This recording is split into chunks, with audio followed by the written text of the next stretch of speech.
Colorado just went on the road and got embarrassed by their heated rivals in Lincoln. Now, I am not one of those Dion haters and Colorado haters. I really think he is great for the sport, and I hope he sticks around. But this team does not look anything improved from last year's squad, which went 4-8. Shedeur Sanders is one of the best quarterbacks in college football, and Travis Hunter may just be the best player in college football. Jimmy Horn is a good receiver, and the list kind of ends there. The O-line last year was atrocious, and so going into year 2 with Prime, I thought if they can improve on the O-line, maybe improve a bit defensively, they can be a solid team, especially in the Big 12, where there's not really that many powerhouses. But neither of those things have happened. A brand new offensive line in terms of players, but they get the exact same results. But it's also more than the offensive line. The play calling for Colorado was awful. They are not doing Shedeur Sanders any favors with the same formations over and over again, the lack of pre-snap movement.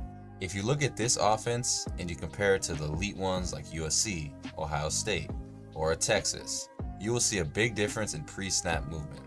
The defense knows exactly what the buffs are in before the snap, and with a battle line that can't protect Shedeur, that is not going to work. So overall, it was a horrible offensive performance. They can't run the ball, they can't protect Shedeur, and if they don't figure something out, it may be a long year. As for Nebraska, I think this team is for real. I think that last year's team that went 5-7 is much better than that record showed. That if they had a decent quarterback and not turn the ball over so much, that record could have been way different. This year, they have that QB in the freshman Dylan Raiola, who, all that wannabe Patrick Mahomes stuff aside, he is a great football player. He does not look like a 19-year-old, he does not look like a freshman. He is very mature for his age.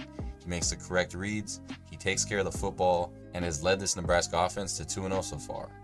But the star of the show was certainly the line of scrimmage and their ability to dominate Colorado on the ground, rushing for 149 compared to 16 yards, which is just an astonishing number.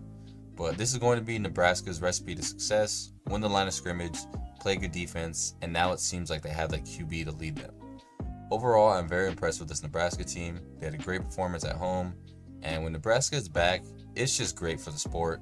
Those fans are truly some of the best in college football, and I'm so glad they have something to watch for. They're finally ranked for the first time in 2019, and just happy for Nebraska, happy for Big Ten football.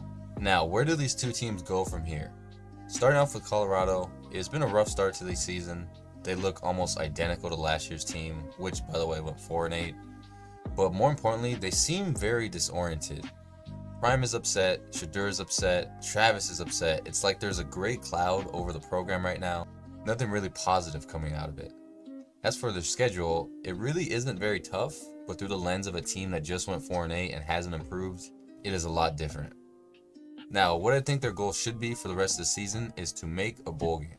That would be a legit improvement from last year's season at 4-8. And I know with 2 potential lottery picks, aiming for a bowl game doesn't necessarily sound correct, but that's just the roster they have. And so it's going to be a path to 6 wins, and right now they're 1-1, so they just need 5 more wins, and their schedule really does allow them to do that. They have 5 unranked matchups left.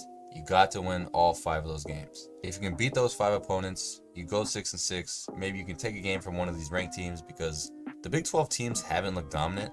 A team like Kansas or Kansas State or Arizona, none of those teams have looked that great. But don't get too greedy. The goal should be to make a bowl game. Make a bowl game, win every game you're supposed to win. You can't have any games like last year against Stanford. If they can do that, maybe it's not exactly what Buffs fans thought Prime would have in year 2, but it's a significant upgrade from last year. As for Nebraska, they should be competing for a playoff spot. They have a very realistic shot at a 10-2 season due to their very soft schedule, and this realistically should happen, and anything less is somewhat of a failure. And I know that's weird talking about a team that hasn't been ranked since 2019, but I do think this Nebraska team is good, and they have just 2 remaining ranked opponents in Ohio State and USC, both of those being road games. But even if they lose those 2 games, they can still accomplish what they want to accomplish if they enter their final game of the season, a 2-loss team playing Iowa for a chance at a playoff spot. Now, honestly, I don't know if they get in with no ranked wins, even at 10-2, but playoffs or not, a 10-2 season in year 2 under Matt Rule and year run for the freshman quarterback Dylan Raiola, that would be a massive victory for the Cornhuskers, and one that is very, very possible. Right now, the focus is to go undefeated until that Ohio State matchup October 26th. But yeah, things are not looking too good for Colorado. Things are looking very good for Nebraska. But anyways, if you like this video, please make sure to subscribe to the channel. I will have videos like this about all the big time matchups throughout the college football, as well as the week recaps, week previews, predictions, and also breakdowns. But thank you so much for watching, and I will talk to you all later.